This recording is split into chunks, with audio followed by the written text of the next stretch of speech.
자, 지금 이제 경매 매물이 우리 생각보다 훨씬 많아요. 그래서 지금 우리 경매 이번에 들으신 분들, 26일 날 가는데, 거기가 지금 진행되는 물건 수가 한 70건 가까이 돼요.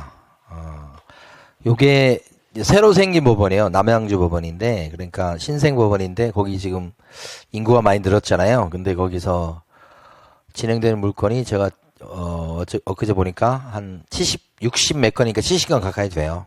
좀 더 늘 수 있는 여지는 있고, 근데 이 경매 물건이 이제 100건이 넘어가잖아요. 서울중앙지방법원은 한번 제가 볼 텐데, 100건이 넘어간다 그러면 막 진짜 많은 거예요. 120건 이렇게 막 되고 막 그래요. 그래서 옛날에 그 서울중앙지방법원 갔을 때 경매 건수가 많이 진행되지 않았을 때는 30건 정도예요. 근데 경기가 좋으면 30건. 경매 많이 안 나와요. 경기 안 좋죠. 그러면 이제 30, 40, 50, 60, 70, 80, 90 이렇게 해서 쭉 늘어가요. 100건이 넘어갔다 그러면 어떻게 이제 죽었다는 거예요. 그래서 이제 내년 상반기, 하반기로 갈수록 더 늘 거예요. 경매 넘어가면 그게 실제 매물로 나오는 것까지는 한 6개월 시차가 있어요. 6개월. 그러면 내년에 지금 우리나라 경제 성장률을 예상할 때, IMF에서 예상할 때가 1.8% 예상하더라고. 원래 2.0이었다가 1.8% 낮췄어요. 올해가 2.0인가 뭐 그러거든요. 그럼 내년이 더 떨어지면 안 좋다는 거잖아요. 그러니까 우리가 뭐 대책을 또 내세우겠죠? 그래서 이제 받쳐주면 이제 큰 무리 없이 갈 수가 있는데, 그게 만약에 제대로 이게 나라 정책이 서포트가 안 되게 되면 그거 그대로 반영할 거거든요. 그러면 더 늘어난다. 거기도 정책이 또 시원치 않고 그러면 또 어떻게 해요? 그 다음에 더 늘어날 수도 있고 그렇다. 그죠? 근데 모든 게 보면 끝인 것 같은데 끝이 딱 되는 순간에 어떻게 돼요? 또 다시 살아나죠? 희한한 겁니다, 그게. 이게 그래서 저는 조물주를 믿는데, 그 조물주가 이 만들어 놓은 이 세계의 이 조화는 정말 이상한 겁니다. 정말 아주 오묘한 겁니다. 죽으려 하면 산다. 그 말이 그냥 나오는 게 아니지. 살려고 하잖아요? 죽어. 죽으려고 하잖아. 그건 살고. 그런 말이 그냥 나온 말이 아니고. 그래서 어디에 가면 또 막 다 죽을 것 같은데 또 바닥이 돼갖고 나중에 지나고 나면 이제 또 싹 올라와 있고 그런 거지. 근데 그게 이제 인생도 그런 것 같아. 자, 이게 이제 경매인데, 그러면 경매 같은 것도 보면 이게 사이클 중에서 어디에 들어가는 거예요? 경매. 부동산은 사이클에서 경매까지 갔다는 얘기는 바닥까지 갔다는 얘기요. 그 부동산 입장에서 봤을 때는. 그죠? 부동산도 태어나서 이렇게 자라다가 또 성숙기가 있고 나중에는 이제 퇴장하는 때가 있고 막 그럴 거 아니야. 근데 이제 일단 젊은 놈이든 부동산 얘기하는 겁니다. 젊은 거든 아니면 나이가 든 거든 간에 경매 시장까지 갔다는 얘기는 뭐예요? 한번 구렁텅이까지 빠졌다는 얘기입니다. 어쨌든 간에. 경매 뭔지 아시죠? 여러분들은 자격증을 따서 중개업소에서 경매 컨설팅 할 수 있으셔요. 그러니까 아까 좀 우리 7번째 마지막 업무잖아요. 근데 여러분들은 이제 중개사의 업무를, 그러니까 중개업에 한정할 필요가 없어요. 분양대행 하셔요. 그 다음에 이거 경공매 컨설팅 이거 하시면 돼요 또. 근데 이거 할 때 실력을 갖춰야 되냐? 아니야. 안 갖춰도 할 수 있어. 대충 기본적으로 돌아가는 거 보고. 그 다음에 제일 중요한 게 권리 분석 하나도 중요하지 않아요? 경매 물건 관련해서. 사람들은 경매니까 권리 분석이 중요하다고 생각하잖아요. 요건 경매에서 차지한 비중이 제가 볼 때는 한 20, 30%밖에 안 돼요. 물건 분석이 훨씬 중요해요. 이게 70%, 80%예요. 그래서 여러분들이 부동산 공부하셔서 자격증을 따시면 이제 부동산 보는 눈이 생길 거거든요. 특히 일하시는 지역에 대해서는 뭐예요? 완전히 빠삭하게 알고 있어. 그러니까 요게 파악이 되면 권리 분석은 뭐야? 별거 아니에요, 이건. 그러니까 얼마든지 컨설팅을 할 수 있어요. 그리고 손님 중에 보면 돈이 너무 많아가지고 그 침대 밑에 막 쌓아둔 사람들이 있어. 주체를 못 해갖고. 그래도 남 주기는 아깝잖아 또. 그런 사람들은 어떻게 한번 투자해볼까 이런 손님들이 있어. 돈 많으신 분들이 있다고. 그때 이제 타이밍상 내년 같은 경우에 이제 그런 분들한테 경매를 권유하시면 그때 물건이 많으면 싼 물건도 많이 나올 거거든요. 그러면 잡으면 그냥 가만히 놔두면 나중에 다시 올라가 있으니까. 그럼 그 사람이 그거 해가지고 그런 좀 그 수익을 보게 되면 여러분은 어떻게 생각할까? 경매 고수로 생각하셔. 그럼 다른 손님을 또 끌고 와. 그러면 어떻게? 고수인 것처럼 이렇게 해갖고 또 다 그렇게 사는 거예요 인생을. 그 다른 직종도 마찬가지지만 처음엔 다 서툴러. 근데 한 건 두 건 하다 보면 중개업도 마찬가지고 그렇게 되는 거예요. 법원에 이제 경매 물건, 왜냐면 이거 하자가 있어서 이렇게 저 경매 넘어온 것이잖아요. 한마디로 그 빚이 많아서 넘어온 거다. 자, 그 다음에 세금 안 내서 나온 게 공매예요. 요 국세 징수라는 거 있죠. 그 세금을 갖다가 낼 사람이 제대로 안 내니까 그 세금 거둘 때에서 그게 이제 구청이 될 수도 있고 이제 세무서가 될 수도 있어. 거기서 세금을 거두려고 세금 안 내고 있는 사람의 부동산을 압류를 해갖고 강제로 팔아갖고 나온 돈에서 세금을 뭐요? 빼가는 거야, 빼가는 거. 그게 공매예요, 공매. 이걸 정식 명칭으로 할 때는 압류부동산 공매라고 하고, 이 압류부동산 공매를 처리해주는 데가 세무사가 직접 하진 않아요. 세무서에서 세금 받을 때에서 자산관리공사라고 있어요. 자산관리공사가 영어로는 캠코라고 불러요. 있어 보이죠? 옛날 말로는 성업공사예요. 성업공사로 들어보신 분? 공사예요, 공사. 공사잖아.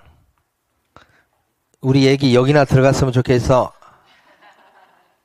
괜찮아. 예? 옛날 이름은 이랬어. 근데 지금 이렇게 바꿨고, 캠코라고 하고, 여기서 세무서에서 여기다가 일을 맡겨. 여기서 일을 처리해줘. 그래서 세무서에서 돈 빼가게 한단 말이야. 받아가게끔. 그게 공매예요. 경매는 어디서 하고?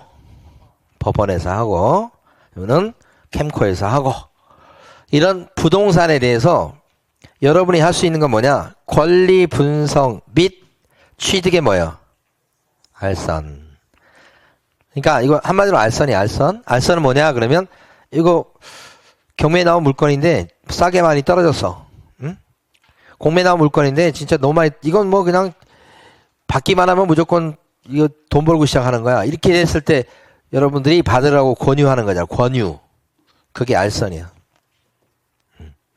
그러면 이제 받을지 안 받을지는 그 사람이 판단해가지고 들어가서 자기가 자기 이름 쓰고 자기 이름으로 받고 그렇게 하겠지. 그래서 낙찰을 받으려는 사람한테 소개시켜주는 거야. 소개. 그걸 알선이라고 그래. 그러니까 여러분 소개만 시켜도 되는데 보통 이거 하시려는 분들은 소개받아 자기가 뭐 하는 걸 잘 못해. 경험이 없어서. 그래서 여러분한테 돈을 주고서 맡긴다고. 그 맡긴다는 건 주로 뭐냐면 대리죠. 대리는 뭐죠? 대신 받아주는 거야. 그럼 대신 받아준다 그렇게 되면 요 정도까지 활동을 하잖아요. 그러면 보통은 감정가의 1% 정도 받을 수 있어요. 감정가가 1억이면 얼마? 100만 원 이게. 감정가가 3억짜리 빌라다 그러면 어떻게 돼요? 300만 원 받고. 감정가가 10억짜리 아파트다 그러면 어떻게 해? 사람들 아파트 좋아하거든요. 10억짜리 아파트다 그러면 어떻게 해요? 1000만 원 이렇게 되고. 그러니까 이것도 할 수 있고, 그러니까 여러분들이 부동산 관련해가지고 할 수 있는 건 다 해봐야지. 분양대행도 할 수 있으면 좋고, 경공매 컨설팅도 좋고, 아까 뭐 이사업체 소개해줘갖고는 뭐 돈 얼마나 벌겠어 그렇게 생각할 수도 있죠? 그렇잖아. 그렇지만 어떻게 땅을 파봐요 돈이 나오나? 인테리업체 소개시켜줬더니 인테리업체에서 봉투 하나 들고 와서, 응.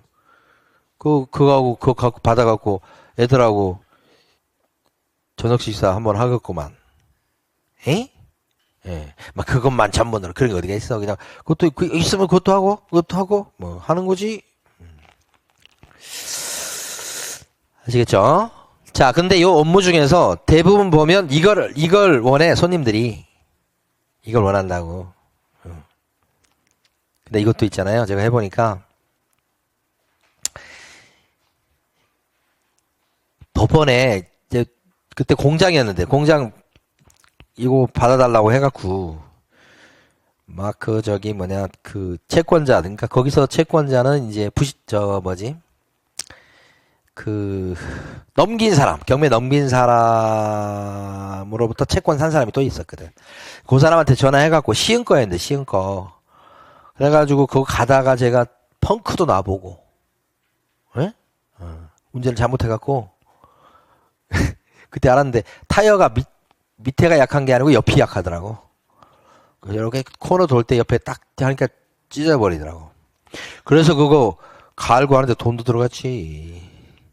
시험까지 가가지고 해가지고. 그래서 이제 거의 결정이 돼서 이제 그날 현장 와야 될 거 아니에요? 그것도 아는 사람 통해서 소개받은 거예요.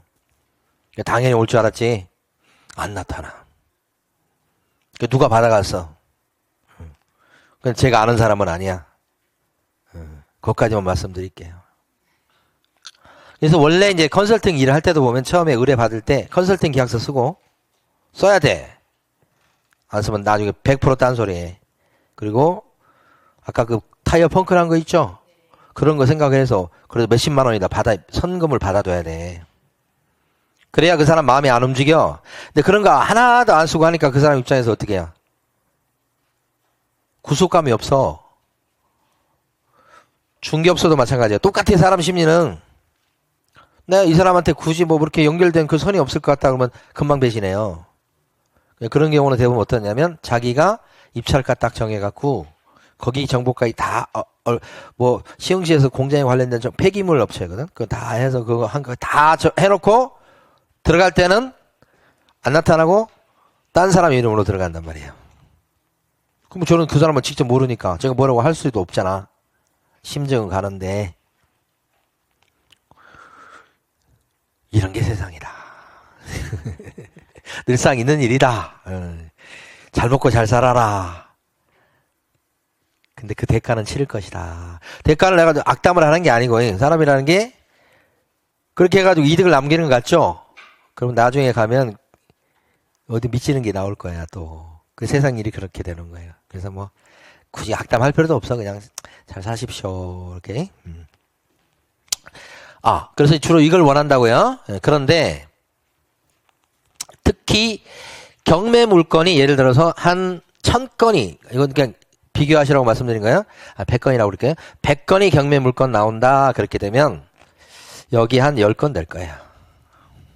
어떤 게 물건이 많아? 경매가 많아요. 공매 물건보다 이게 훨씬 많거든요. 그러면 손님들, 의뢰인들은 경매 물건에 대한 의뢰인들이 많은 거예요. 이거보다. 그리고 이걸 원하는 게 아니야. 대부분 뭘요? 대신 받아주는 걸 원해. 그게 그 유명한 경매 입찰 대리야. 그래서 경매 입찰 대리 이걸 대부분 원하셔. 근데 경매 입찰 대리 할 수 있는 사람이 누구예요? 경매 입찰 대리를 돈 받아가면서 할 수 있는 사람. 변호사만 할 수 있었어, 처음에. 그래서 변호사 중에도 보면 이렇게 경매 특화해서 하는 그런 변호사들이 있어요. 근데 변호사 아닌 사람이 하면 다 변호사법 위반이었다고요. 그러다가 노무현 정권 때 법무사를 이렇게 껴줬어. 법무사. 법무사 우리도 좀 하자 이렇게 된 거야. 그래서 법무사를 인정해 준 거야. 법무사 단체 지금 제일 큰 수건 사업이 뭐예요? 법무사가 지금 거의 지금 직업이 지금 죽어가고 있잖아요. 제일 수건 사업이 뭐예요? 재판 들어갈 수 있도록 해달라는 거죠. 법정에. 예. 그럼 법정에 들어가면 누구하고 똑같아져? 그렇지. 변호사는 이거 찬성하겠어? 우리가 다 먹어야 되는데 너희들이 법정 들어오면 너하고 우리하고 차이가 뭐야? 이렇게 되잖아. 법정에서 말할 수 있는 권리는 변호사밖에 없어요. 그래서 변호사비가 비싼 거예요. 그러면 요 법무사한테 법정에서 진술하고 이거 변론이라고 그래요. 변론할 수 있는 권리를 줘야 되겠어, 안 줘야 되겠어? 변호사 반대하겠지. 요거 좀 줘야지. 여기도 먹고 살지. 응? 경쟁 시스템을 계속 만들어야 되는 거예요. 변호사만 다 해먹게 하면 안 되는 거지. 그래서 그런 측면에서 요걸 좀 터준 거야. 그러면서 노무현 정권 때 또 반대에 무릅쓰고 중개사, 공인중개사 여러분들 중개사도 요때 오픈이 돼서 할 수 있게끔. 그럼 중개사가 이거 할 수 있게끔 바뀐 거 얼마 안 되니? 노무현 정권 때니까 지금 얼마야? 그래도 20년 됐네? 진짜요? 2000년도, 2005년도 정도 되니까. 20년이네. 와, 지금 2007년인 줄 알았어요. 2007년, 얼마 전. 요 들어갈 때, 국회 통과해야 될 거 아니에요? 국회에서 땅땅땅 해야 될 거 아니에요? 법을 바꾸는 거니까. 누가 반대했을까? 이거 통과될 때 여러분 우리가 경매 컨설팅 할 수 있게끔 법이 개정돼서 통과될 적에 누가 반대했을까? 변호사. 법무사를 반대했겠지. 누가 더 반대했을까? 인생의 원리를 깨달으시라고. 법무사가 더 반대하는 거예요. 내가 지금 들어간 지 얼마 문 닫고 들어갔는데 지금 다시 누가 추워서 뒤를 돌아보니까 거기 중개사가 문 열고 들어오고 있잖아. 나가 이렇게. 변호사들 이미 터진 뚝이야. 그래서 반대를 잘 안 했는데 여기가 그렇게 반대를 했다고. 그다음에 또 그러면 이제 할 수 있잖아. 잘 해먹어야 될 거 아니야. 안 한다. 안 해. 그렇게 해달라고 하더니 쥐어줬더니 안 해. 응? 우리가 뭘 가지잖아. 갖고 싶은 거 가졌잖아. 그럼 어떻게? 행복하고. 그러는데 그거 뭐예요? 그 다음에 내 팽개치잖아 또? 똑같아. 이거에 뭐 왜 들 거니요? 잘하네요. 그것도. 그러니까 이 시장에서 지금 보면 그래 나 뭐야? 변호사들이 팡치고 가끔씩 법원 앞에 보면 이제 이런 사람들이 하는 데가 있어. 근데 거기 가면 자격증도 없다. 법원 앞에서 경매 컨설팅에 붙여놓고 해. 자격증도 없어. 근데 한다고. 자격증 있는 사람은 안 하고.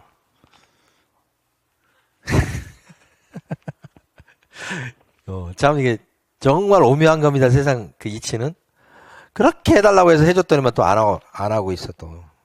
하세요 여러분들. 그리고 법원 앞에서 할 필요 없어. 여러분 그냥 어쩌다 한 건 하더라도 그냥 하시고. 그 다음에 여러분도 투자하시면 돼.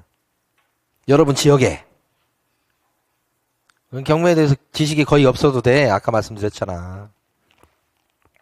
자꾸 시야를 넓혀서 할 걸 자꾸 만드셔야 돼. 응? 아셨죠? 근데 이제 여기서 보면 경매 입찰 대리가 시장이 크겠죠? 요걸 원하니까. 그래서 중요한 것은 경매 입찰 대리는 중개사 자격증이 있다고 바로 하는 게 아니고 교육을 받고서 법원에 한 번 더 등록하셔야 됩니다. 요거 있죠? 요게 핵심이에요. 법을 처음부터 그렇게 만들어 놨습니다. 그러니까 다른 건 모르겠는데 경매에 나온 물건인데 대신 받아주는 입찰 대리 할 적에는 등록을 한 번 더 하시라. 교육을 받고. 어디에 등록하셔야 돼? 법원에 등록을 하셔야 할 수 있다. 여기 같은 경우는 지방법원 등록이기 때문에 수원지방법원이죠. 이 지방법원은 수원지방법원 여기 안양지원 이렇게 되는 거예요. 그 밑에 있어요. 그러니까 수원지방법원장한테 등록을 하셔야 되는 거예요. 지방 법원에 등록을 하셔야 경매 입찰 대리를 할 수 있다. 요거요. 이거 제일 중요한 거. 자, 끝났습니다. 이제 몇 가지요? 할 수 있는 일이 몇 번까지 있었죠 아까? 7번까지 있었어요. 그래서 원래 요 7가지 업무를 법인이 할 수 있다 이거예요. 원래가. 여러분도 할 수 있죠? 근데 여러분들은 7가지 업무를 할 수 있고 그 다음에 또 7가지 말고 플러스 아니까 7가지 업무를 지금 할 수 있는데 플러스 알파 나머지 하시고 싶은 거 하시면 돼. 뭘 하고 싶으세요? 중개업도 하면서 분양 대행도 하면서 또 여러분이 할 수 있는 또 일이 또 있을 수 있다고. 하시고 싶은 게 뭐야? 응? 카페 하셔도 해. 부동산 사무실 카페처럼 꾸며놓고 한 반은 카페 하셔. 반은 뭐야? 부동산 사무실 하시고 그래도 된다고. 또 원하신 거 없어? 저기 뭐 없어요 진짜? 과일 팔아도 돼. 제한이 없어요. 거의. 그러니까 그 부동산 사무실에서 꼭 중개업만 하라는 법이 없어요. 예. 옛날에 제가 봤던 것은 기가 막힌 것도 많지만 요렇게 부동산 사무실이 있어. 강동구 쪽에서 본 거예요. 여기에 부동산 사무실이야. 근데 요렇게 막아져 있더라고. 여기 신발이 막 신발떨이 하고 있어. 신발 팔고 있다고. 그래서 이런 것도 다 법 위반은 아니에요. 다 할 수 있어. 과일 가게 뭐 저저. 예. 로또 할 수 있어. 로또 사무실 하려면 또 별도의 자격이 필요하지만 어쨌든 할 수 있다고. 그 요건만 되면 별거 다 할 수 있다고요. 오케이. 그리고 요새 이제 가만히 보면 저번에 여기 안양에서 저번에 그 합격자 모임 때 저희 가다 보니까 저쪽 저 건너편인데 법무사인데 공인중개사 간판이 같이 붙어 있더라고. 법무사이면서 공인중개사 할 수 있어요? 할 수 있죠? 세무사면서 공인중개사 할 수 있어요? 사무실? 있어요. 그냥 가만히 보면 이제 좀 이렇게 관심을 가지는 데를 보면 세무사들도 관심 있고요. 세무사들은 왜 관심이 있어요? 자기 고객들 중에 보면 세무사 부동산 하신 분도 있을 거 아니에요? 근데 세무사가 가만히 보면 부동산 사장님들이 버는 돈을 보면 세무사들이 배가 아파서 죽으려고 그래. 부동산 사장님은 그냥 어쨌든 건수는 간간히 일어나지만 그래도 100만원, 200만원, 500만원, 700만원 이렇게 벌잖아. 근데 부동산 저 사무실에서 일하시는 일반적인 양도세 안 하고 일반적인 세무사 하시는 분들 어떻게 해요? 뭐 부가세 신고해주고 20만원 이렇게 받잖아. 건수는 많긴 해도. 그래서 그것 때문에 이제 부동산도 같이 해볼까 그렇다. 예. 자, 고용인은 밑에 일하시는 종업원 얘기하는 거죠. 말이 일단 어려워. 고용주 그럼 뭐예요? 사장님. 고용인 그러면 직원. 우리는 고용인이라는 표현을 잘 안 쓰는데 밑에 직원을 뭐라고 얘기해? 종업원이다, 직원이다 이렇게 얘기하죠. 요새 이제 분위기가 부동산 경기가 안 좋으니까 이 자격증을 따신 분 중에 취직하려고 왔다 갔다 하는 사람도 드물어. 잘 없어. 희한해. 자격증을 땄으면 빨리 일하라고 생각할 거 아니야? 근데 썰렁해. 올려놔도 이제 연락도 잘 안 오고. 그러니까 이게 부동산 분위기 타는 거예요. 이게 직원도 그러더라고. 그 다음에 사장님이 있을 거예요. 사장님. 우리 중개사법에서 사장님은 누구예요? 사장님. 개업, 공인중개사. 요 직원은요? 소공이나 보조원이죠? 이런 사람들이지. 예. 그래서 고용인 그러면 이쪽에 들어가는 사람이면 그래서 밑에 보면 고용인의 종류가 두 종류가 있다. 소공하고 또요. 이렇게. 자격증 갖고 있는 사람, 없는 사람. 여기는 계약서 써줄 수 있고, 계약서 못 써주고 뭐 그런 거지. 자, 이거 아무것도 아니고 중요한 게 있어 이제. 자, 소속 공인인증서하고 중개보조는 차이난 점이 쫙 있어요. 그러니까 요건 지금 공부할 게 아니고 나중에 공부하다 보면 이제 좀 어느 정도 공부가 되면 그냥 알 수 있는 내용이니까 요건 넘어가는데, 중요한 건 지금부터 두 가지를 보려고 합니다. 첫 번째,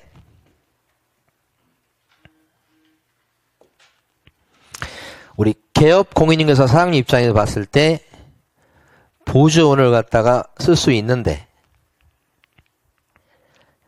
숫자 제한이 있어요. 중요합니다.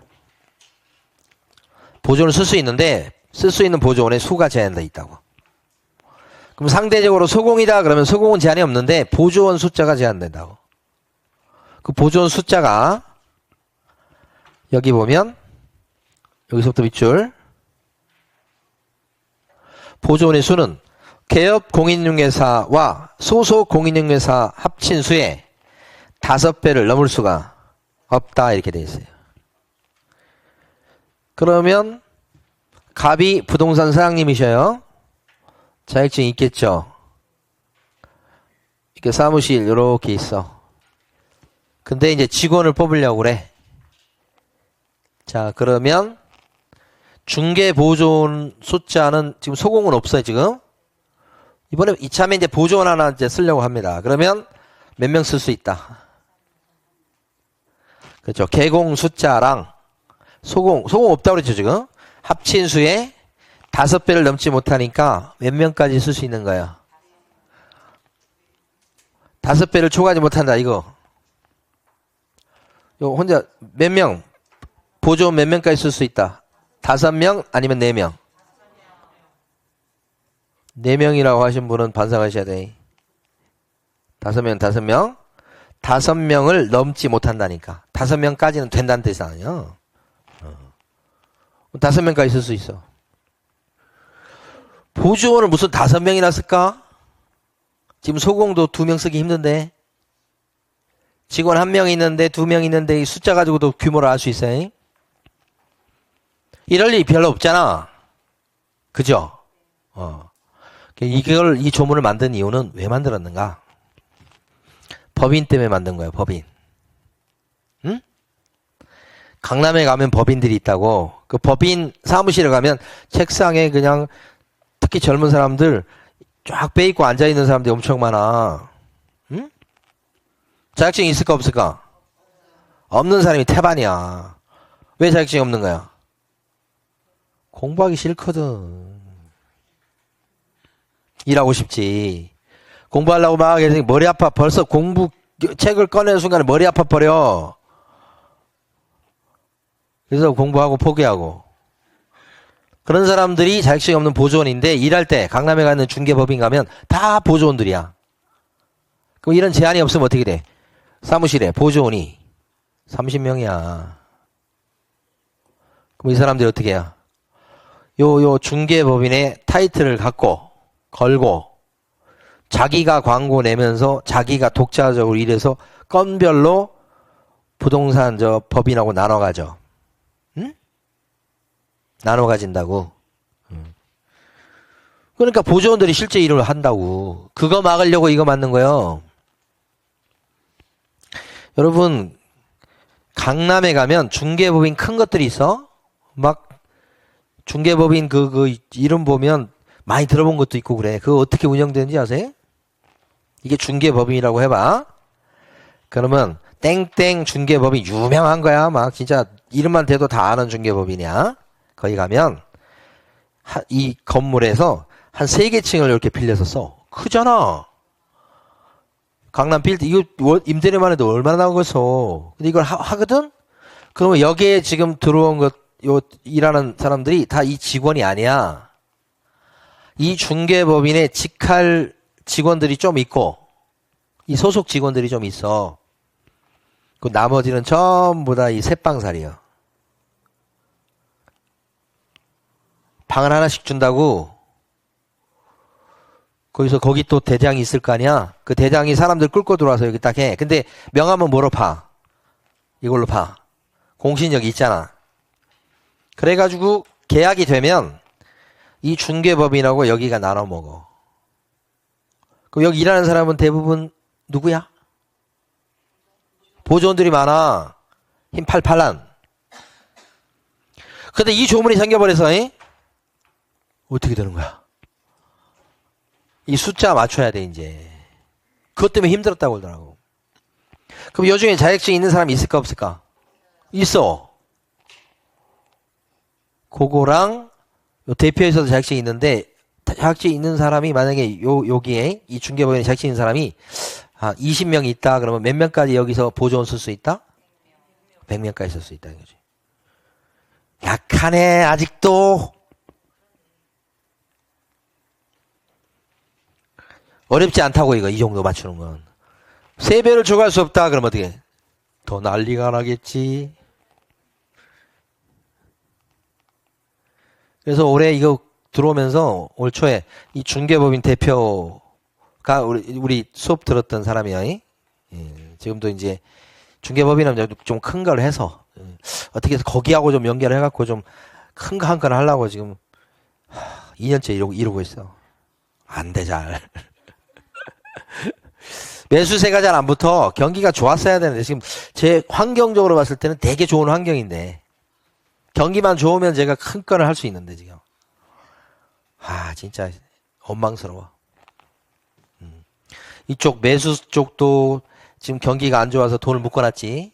건설사 쪽도 거기가 좀 돈을 푸는 시기에 딱 왔다 그러면 땅 몇 개는 했을 거구만. 큰 걸로. 진짜 죽겠어. 빨리 경기가 풀려야 되는데. 자, 요거 무슨 의미인지 아시겠죠? 오케이.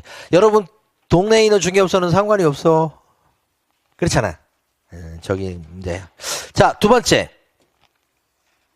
놔두고요.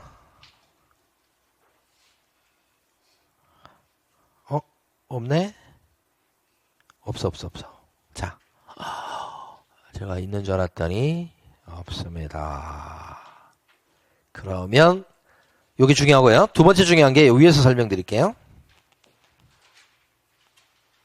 이거 보세요. 고지 의무. 중요한 거. 자, 이게 뭐냐면 중개보조원 같은 경우는 일할 때 내가 중개보조원이라고 하는 사실을 손님한테 뭐예요? 알려줘야 된다고. 옛날 그 TV 프로그램 중에 나는 가수다 이거 있잖아요. 나는 가수다가 노래 부르는 거잖아요. 얘는 뭐야? 나는 보조원이다 라고 얘기해줘야 돼. 누구한테? 손님한테. 목소리가 커질까요? 작아질까요? 나 보조원이에요. 이게 일종의 창피해 주는 거야 이게. 나 자격증 없는 사람이에요 이런 뜻이잖아. 그럼 손님들이 그걸 안다면 어떻게 해요? 비키시고 사장님 뭐라 그래요? 이렇게 되겠지. 이게 취지는 뭐냐면 보조원을 뿌리 뽑는 거예요. 대놓고 뿌리 뽑진 않고 야, 손님한테 일할 적마다 보조원인 거 알려야 돼. 일하기 어렵잖아 솔직히. 소공은 그런 거 있어요 없어요? 없어. 그래서 보조원이 일하기 힘든 환경이 돼버렸다. 이거 고지하지 않죠? 그때 과태료예요 과태료 이거. 500만 원이야 과태료야. 이거 얘기 안 하면 사장님도 과태료 먹어. 그 사장님도 참 골치 아픈 거야. 거기서 과태료 먹고 끝나면 자기는 신경 안 쓸 텐데. 중요한 거예요. 두 가지. 예. 자, 그 다음에 이 두 가지가 핵심이요. 사실은. 자, 그 다음에 자, 여러분이 사장님이라고 생각하셔요. 사무실을 차려서 이제 직원을 뽑아. 그러면 요거 뽑아 쓰게 되면 여러분들 입장에서는 관청에다가 이 사람 쓴다고 고용신고 하셔야 돼. 구청에다가. 자, 둘째 주간에 미치겠습니다. 사장님의 여러분은 소공 또는 중개보조원을 고용했을 때는 몇 점 했다 이런 거 몰라도 돼요. 교육을 받도록 하고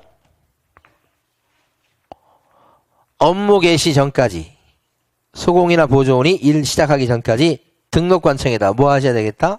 신고해야 되겠다. 전자문서 포함이다. 요새는 뭐 거의 전자문서로 많이 하니까.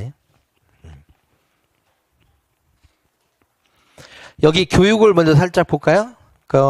지금 교육이 좀 뭐 개정 입법 예고가 됐어요. 그래서 뭐 제가 그 세부적 내용은 아직 바뀌지 않았기 때문에 안 봤어. 근데 이제 들리는 얘기에 따르면 그 교육 중에 실무 교육이라고 있어. 그걸 여러분 60시간으로 늘린대요. 60시간이면 하루에 8시간씩이면 얼마 며칠 받아야 되는 거예요? 8, 7에 56, 8, 8은 64.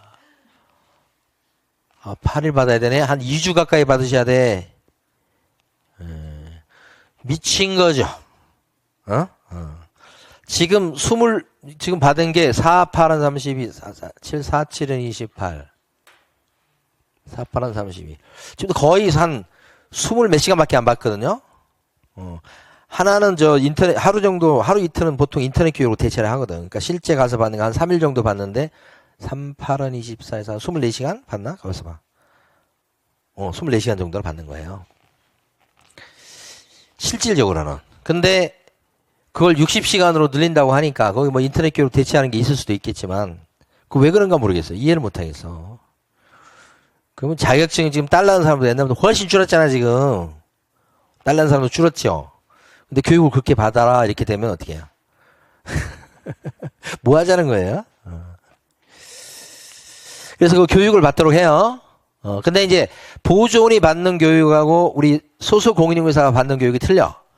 자, 소속 공인중개사가 받는 교육은 무슨 교육이냐 그러면 지금 방금 전에 말씀드린 실무 교육이야. 보조원 될 때 받는 교육은 직무 교육이라고 불러요. 이 직무 교육 시간은 진짜 얼마 안 돼. 지금 현행법상 선호 시간인데 이것도 늘리려나 모르겠어. 그래서 이런 교육을 받도록 만들고 나서 그 다음에 신고한다고요. 언제까지 신고하죠? 그 고용되는 사람이 일을 시작하기 전까지 이렇게 되는 거지. 고용신고하시라 이런 얘기죠. 요거 중요하고. 근데 이제 자르는 수가 있어. 그렇죠? 왜 잘라? 이거 고용관계 종료. 그러니까 내일부터는 오늘까지만 나오세요. 나오지 마세요 이 말보다 오늘까지만 나오세요 이 말이 그거잖아. 그 말이 그 말이잖아. 나오지 마라는 얘기잖아. 그 다음 날부터는 오늘까지만 나오세요 이 말 듣는다고 생각해봐. 기분이 어떨까? 진짜지. 예. 그러니까 이게 사람이라는 게 참 이게 똑같아. 그건 다 그런 입장이 다 되거든. 우리 지금 막내 동생이 지금 이제 저번에 말씀드렸나 이제 퇴직할 때가 돼서 요새 전화도 잘 안 받고 막 그래. 예. 근데 이제 다 겪는 거잖아.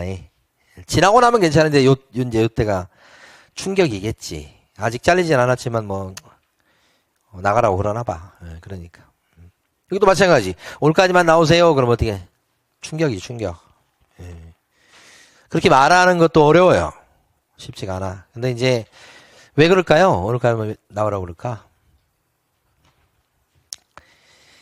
아이고. 아이고. 이제 보면 그 고용하는 입장에서 얘기해 보는 거예요. 또 반대 입장은 또 틀릴 거니까. 근데 성공하는 것 같은 그런 잘할 것 같은 고용인은 보여요. 그런 사람은 잡으려고 해요. 근데 잘할 것 같지 않는 보조원도 보여요. 소공도 마찬가지고. 그러니까 여러분 굳이 얘기 안 해도 여러분이 나중에 직원을 뽑아보시면 알아. 그러면 어떤 사람이 잘할 것 같냐 이거지. 기준은 제 기준은 하나예요. 안 시켜도 하는 사람이에요. 시켜야만 하는 사람은 이게 그냥 보통밖에 안 돼. 시켜도 안 하는 사람이 있어. 그러면 이 대상이야. 시키면 해. 그러면 자르진 않아요. 근데 안 시켜도 하잖아. 잡아야 될 사람이에요. 그 안 시켜도 하는 사람은 나중에 자기 사무실 오픈하면 잘할 사람이란 말이에요. 그러니까 자기가 사장 마인드가 돼가지고 이거 뭘 해야 되지? 월급쟁이로 생각하지 않고 내 사무실이라고 생각하고 어떻게 하면 내가 한 건이라도 더 할까 생각을 하면 그죠? 6시가 됐어? 근무 시간 이제 끝나는 거야? 6시 됐네? 전화 걸다가 사모님 6시에요?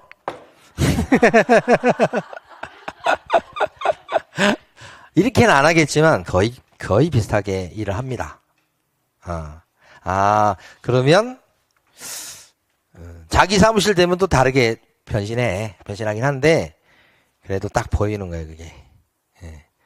근데 전화해서 전화 작업 좀 해놓으라고 그래도 전화를 건 흔적이 한두 건밖에 없어. 있을 때만 전화 좀 이렇게 하고 사모님 이렇게 하다가 나중에 기록이 다 남거든요. 봤더니 하루에 한 건수가 한 두세 건밖에 안 돼. 그러면 왜 밥을 먹이고 왜 월급을 주면서 앉혀놓냐 이 말이야. 이건 아무리 그 사람이 그런 괴로움을 당할까라는 걸 알지만 입에서는 오늘까지만 나오셔요 이렇게 말을 할 수밖에 없어. 근데 그 사람도 자기가 사장이 되면 그럴 거예요. 기분 나쁘지. 기분 안 나쁘다는 얘기 아니고 나빠 그래도 어쨌든 기분 나빠. 우리 애기가 그렇듯이. 예? 우리 애기도 지적질을 당하면 무조건 좋은 얘기를 해줘도 싫어. 그러니까 그런데 기분 나쁘지 어쨌든. 하여간 종료. 근데 그렇게 종료가 돼서 나오지 말라고 하면 거기서 끝나면 안 돼. 구청에다 뭐라고 해야 돼? 10일 안에 잘랐다고 신고해야 돼. 이거 안 하면 영업정지 보통 한 달 받아. 업무정지 한 달이야. 이거 왜 말씀드리냐면 이거 잘린 사람들이 잘리고 나서 가만히 있을까? 가만 안 있어. 복수에 불타. 그래서 이걸 안 했다고 쳐봐? 그럼 어떻게 돼? 일러. 구청 가서. 구청이 전화 와. 빼도 박도 못해. 영업정지 한 달이야. 조심하셔야 된다고 이게. 다 이해가 되실 거예요. 자, 그 다음에 책임지는 거 좀 할게요. 이게 어디야? 밑에 종업원이 만약에 사고를 치면 우리 종업원 같은 경우도 보면 그 직원들 중에 보면 사고 친 직원들이 있거든. 사고 치면 사장님 어떻게 돼? 덩달아 물어줘야 돼. 그게 기본인 베이스야. 밑에 직원이 사고 치면 사장님은 책임져야 돼. 그 책임의 첫 번째가 뭐냐면 민사 책임이라고 써져 있죠. 그러니까 말이 어려서 그렇지 사실은 민사 책임이 뭐야 이거? 물어준다요, 물어준다. 밑에 직원이 손님한테 피해를 줘서 그 손님이 지금 막 2천만 원 손해봤다는 거야. 그러면 우리 사장님은 어떻게 해요? 그거 물어줘야 돼 그거. 물론 이제 거기 다 물어준다 그렇게 되면 억울하다면 재판 걸 수도 있고 그렇긴 한데 어쨌든간 물어주는 거예요. 그걸 손해배상 책임이라고 그래. 손해배상 책임. 그 민사 책임이에요 이게. 자, 민사 책임이 다른 말로 뭐라고요? 손해배상 책임. 이거 기본으로 깔고 가는 거예요. 이게. 왜? 밑에 있는 직원이 사장님 돈 벌어주다가 사고 낸 것이거든. 사장님이 책임지는 게 맞지. 예? 근데 조문. 정말 잘 나오는 조문 하나 밑줄 그어봐요. 여기 첫 줄. 소속 공인중개사 또는 보조원의 업무상 행위는 그를 고용한 사장님의 행위로 뭐예요? 본다. 이게 조문이에요. 15조 2항이네. 조문.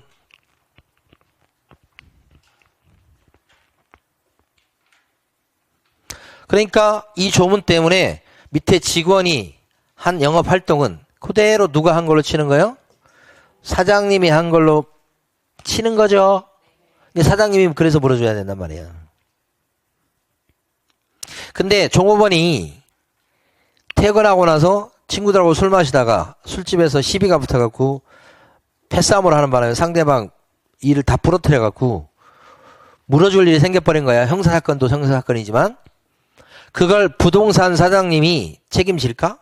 아니지. 그건 책임질 게 아니지. 왜 책임 안 져? 영업활동이 아니잖아, 그거. 술 마시는 거. 어? 어떤 것만 책임져 주는 거야. 그치. 그것이 핵심이요. 자. 그 다음에 이제 또 하나가 뭐냐면, 형사 책임이에요.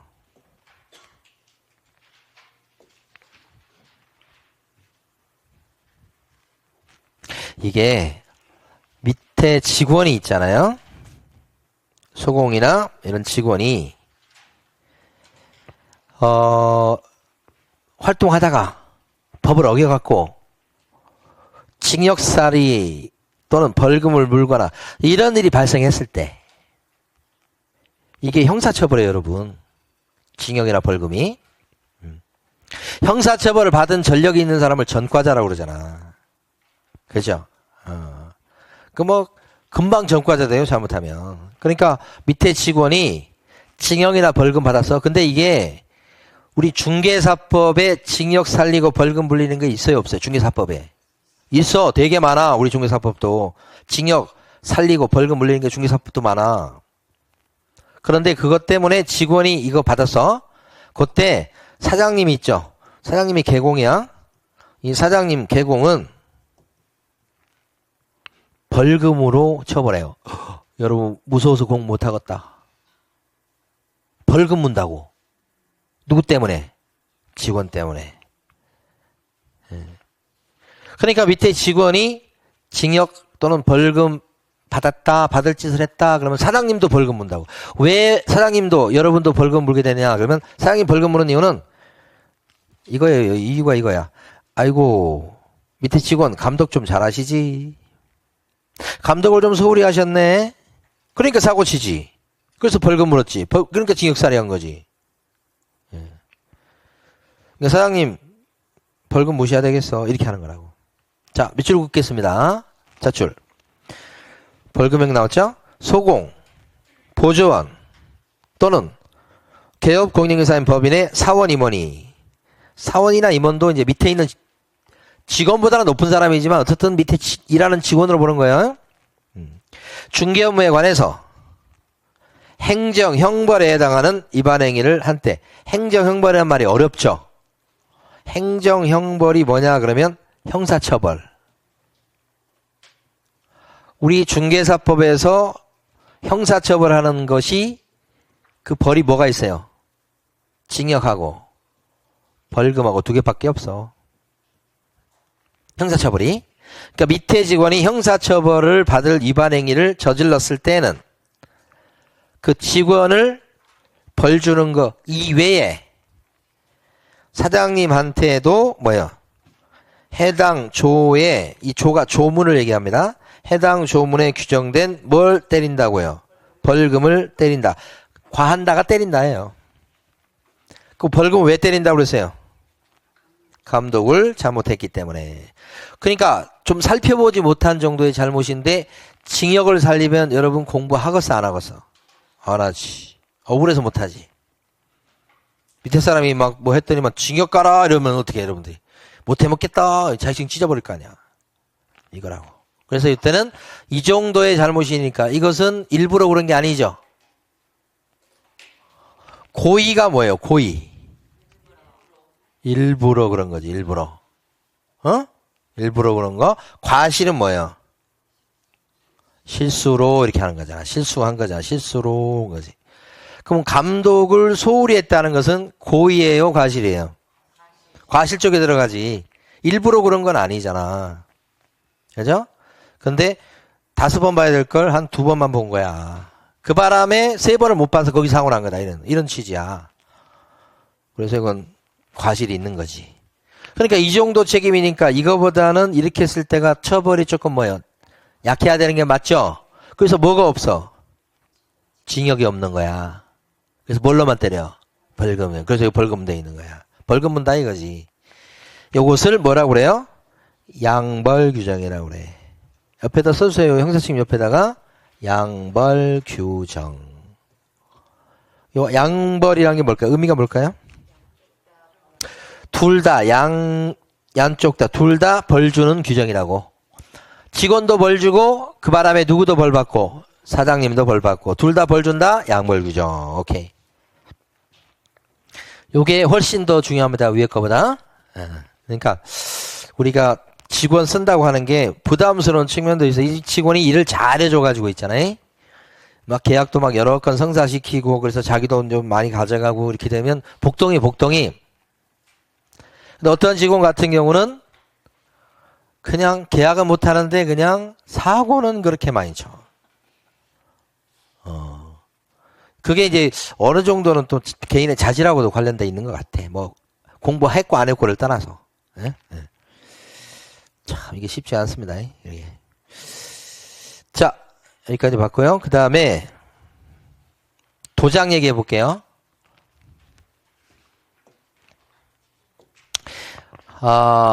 그 계약서 같은 거 있으면 도장 찍는 거 아시죠? 예. 우리가 이제 법원 갈 때도 뭘 가져가야 돼? 신분증하고 도장 들고 오라고 그러잖아. 신분증 도장. 그 도장은 인감 도장이에요? 막 도장이에요? 아무거나 들고 가셔.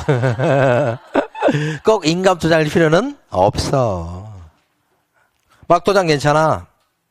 그러니까 이것도 아직도 사인이 이게 일반화되지 않는 거지. 법원 쪽은. 법원이 그래서 보세요. 우리 변화되는 걸 보면 일반 행정부가 있고 법원도 있죠. 이거 사법부죠. 여기는 되게 행정 처리가 뭐야? 어이구 뭐 잘해. 친절하고. 이쪽은요. 아이고 이쪽은 이쪽보다 이쪽 가면 답답해. 뻑뻑거리고. 그리고 불친절하고. 막 그래도 그나마 또 요즘 좀 왜 괜찮아졌지? 옛날에 갔을 때 우리 경매 그것 때문에 가보잖아요. 입찰하는데 가면 이제 그때 우리 수강생들 데려가서 뭐 여기 장소 설명도 하고 이렇게 하잖아. 그러면 거기 직원이 쫓아나와가지고 시끄럽다고. 어디서 나왔냐고. 뭐 하는 사람이냐고. 이 책임자 누구냐고. 막 하고 막 그 앞에서 막 핀잔 주고 그랬어. 한 10여 년 전에. 그건 죄송하다고. 조용히 시키겠다고. 이렇게. 거기 입찰법정 안에 그 집행관 아저씨가 가운데 있거든. 그 집행관 아저씨의 태도도 똑같아. 우리 수강생들 막 진짜 많이 갔을 때는 100명 가까이 가고 그래서. 진짜 옛날 얘기죠. 요새 누가 100명인 수강을 해. 근데 거기 가서 이렇게 했는데 우리 수강생들은 신기하니까 막 옆에 사람 떠들 거 아니야. 막 왁자지껄이야. 제가 봐도 시끄러 죽겠어.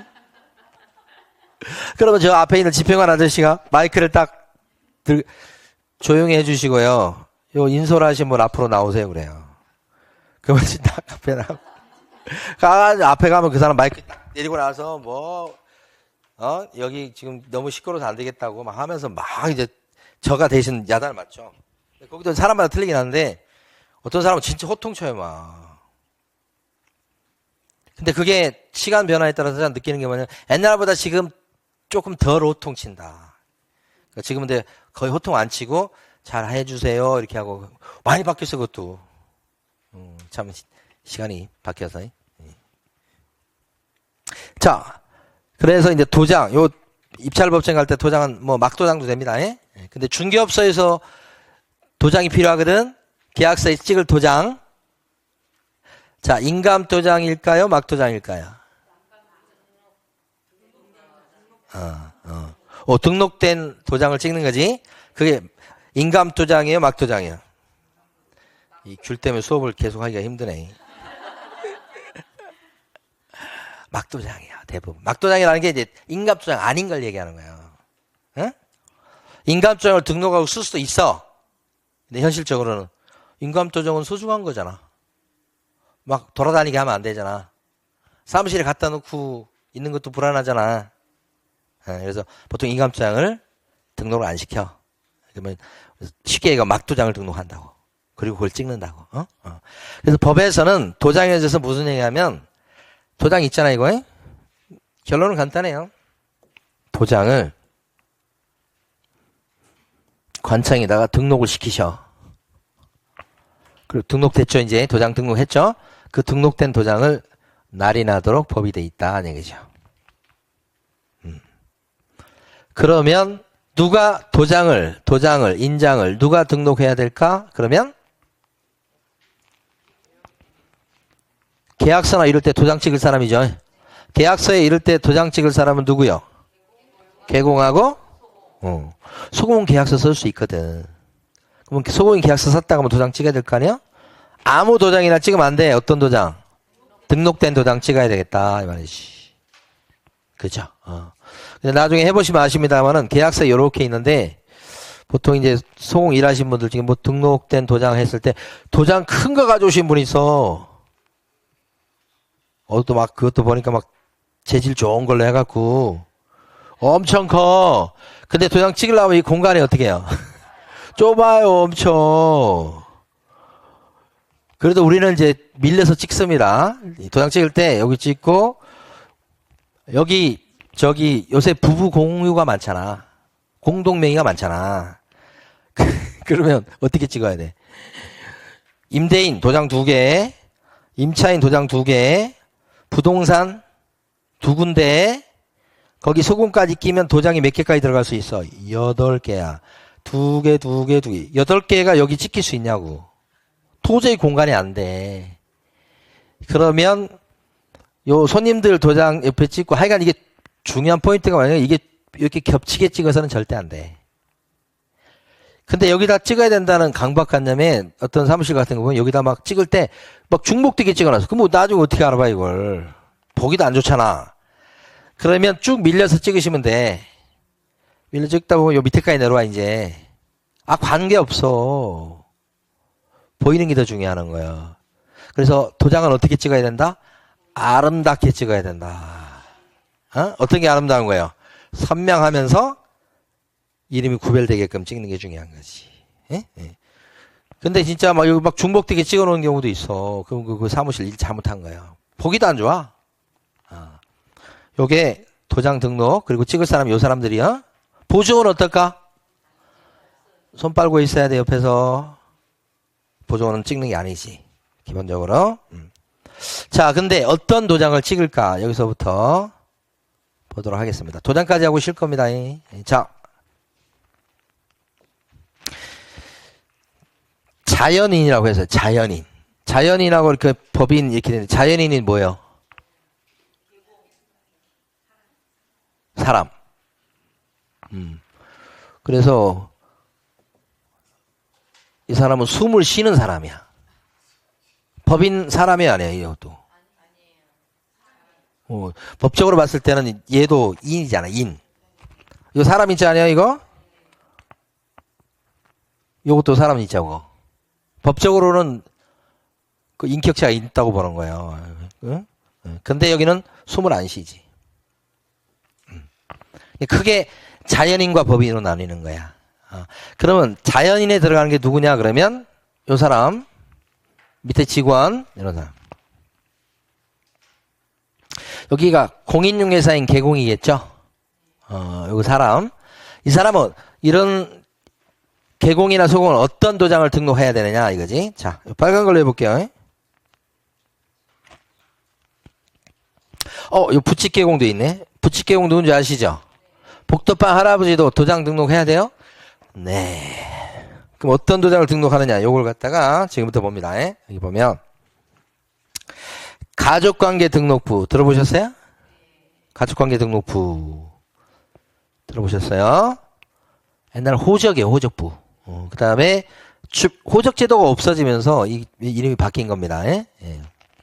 그 다음에 주민등록법에 따른 주민등록표, 가족관계 등록부나 주민등록표 있죠. 주민등록부라고 생각하면 옛날 주민등록부 그랬는데 지금 주민등록표에 기재되어 있는 이름이 나타난 인장. 나타났다는 것은 새겨졌다. 도장이니까 파진 거. 어떤 이름이 파져야 돼? 주민등록표에 나온 이름, 호적에 나온 이름이 파진 도장을 등록시켜라 이 말이지. 그러니까 이게 무슨 얘기냐면 사람의 이름이 가만히 봤을 때 대부분 한 개인데 두 개인 사람이 있죠. 그러니까 호적상 이름과 정식 이름하고 자기 이제 주변에서 개인적으로 부르는 이름이 틀릴 수 있죠. 가끔 그런 경우가 있잖아. 그럴 경우에는 어떻게 해요? 주변 친구들이 부르는 이름 말고 호적에 올라간 이름, 그죠? 그것을 갖다가 이름을 파서 등록시켜야 된다 이 말이야. 그런 인장을 구청에 가서 등록을 하고 그 다음에 계약서 이런 데 그걸 찍어야 된다 이 말이지. 근데 그 크기가 어떻게 돼야 돼요? 가로 세로 각각 7mm 이상 30mm 이내. 30mm는 크기가 3cm? 3cm면 꽤 큰 거예요 여러분. 7mm는 1cm도 안 된 거지. 예, 크기가. 그 도장을 등록하는 거고. 법인은 어때요? 법인은 보면 법인은 달라요 지금. 법인 이때는 상업등기 규칙에 따라서 이 법이라고 생각하시면 돼요. 이 규칙도 다 신고한 상업등기소, 등기소입니다. 일종의 등기소에 신고한 뭐요? 어떤 도장을 등록해야 되겠다? 여기 형광펜이에요. 법인의 인장이에요. 이 법인의 인장은 법인의 인감도장이에요. 인감낸 도장. 법인은 무조건 인감도장이 돼야 돼요. 법인은. 근데 개인은 어떻게 돼요? 본명이 새겨졌으면 막도장이든 인감도장이든 다 오케이. 그럴 거예요? 여기는 뭐만? 인감도장만 되는 거지. 그래서 저희 같은 경우도 그 법무사를 통해서 이 법인을 만들었기 때문에 법무사에서 처음 법인 만들 때 거기 인감도장을 만들어요. 그래서 그걸 딱 이제 찍지요. 저희 법인 같은 경우는 이렇게 네모난 도장으로 돼 있어. 약간. 그 좀 달라야 될 거 아니에요, 개인하고. 이렇게 돼. 이렇게 법인. 네, 오케이. 그런데 여기까지 하고 오실 건데 분사무소가 있잖아요. 저희 같은 경우는 이제 주된 사무, 그러니까 사무실이 두 개인데 하나는 주된 사무소가 하나 있고 분사무소가 하나 있고 그래서 법인인데 이렇게 처음에 저희가 법인 만들 때 말씀드렸잖아. 거기 구청 직원이 너무 신기해 하더라고. 자기 한 번도 해본 적이 없다는 거야. 그래가지고 그 사람이 너무 신기하면서 막 공부하는 거에서 막 물어보고 책 찾아보고 막 이렇게 해가지고 해주더라고. 근데 열정이 넘치더라고, 그 직원은. 근데 이제 만약에 이거 관심도 없어 죽겠는데, 만약에 이게 일로 들어왔어. 그럼 어떻게 해? 귀찮아 죽겠는데. 어떻게 하는지 막 물어보는데 옆에 있는 직원들도 몰라. 그러면 막 짜증내면서 이제, 진짜 이런 게 들어와가지고. 아니, 내가 아는 거 들어왔으면 나 편하고, 그렇죠? 나 똑같이 힘든데. 그 직원은 그게 아니고, 막 너무 신기해하면서, 막, 딴 데 전화하고, 막 해가지고, 해주더라고. 그래서, 지금 도장이 저는 두 개야. 하나는 뭐냐면, 본점에서 쓰는 게 법인의 인감장이 하나 있고, 분사무소에서 쓰는 사용인감이 따로 있어, 우리는. 그래서 여기 분사무소 보면, 상업등기 규칙에 따라서 신고한 법인의 인장,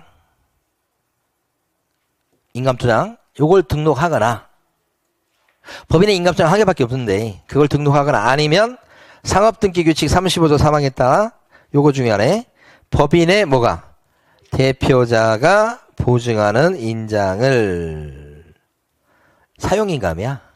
그걸 등록할 수도 있다. 우리는 요걸 하고 있지. 왜냐하면 거리 좀 떨어져 있기 때문에 인감도장을 갖고 같이 쓰려면 힘들어. 옆에 붙어 있으면 그냥 왔다 갔다 하면서 쓸 수 있는데 하나 갖고 떨어져 있어. 한 2, 3km 떨어져 있다 보니까 법인의 인장을 등록하고 쓰기는 힘들어. 그래서 현실적으로 분사무소 있을 때는 다 대부분 요걸 쓴단 말이에요. 거의. 가까워도 이거 쓰는 게 낫지, 사실은. 여기까지 잠깐 쉬었다가 귤 먹고 다시 합니다.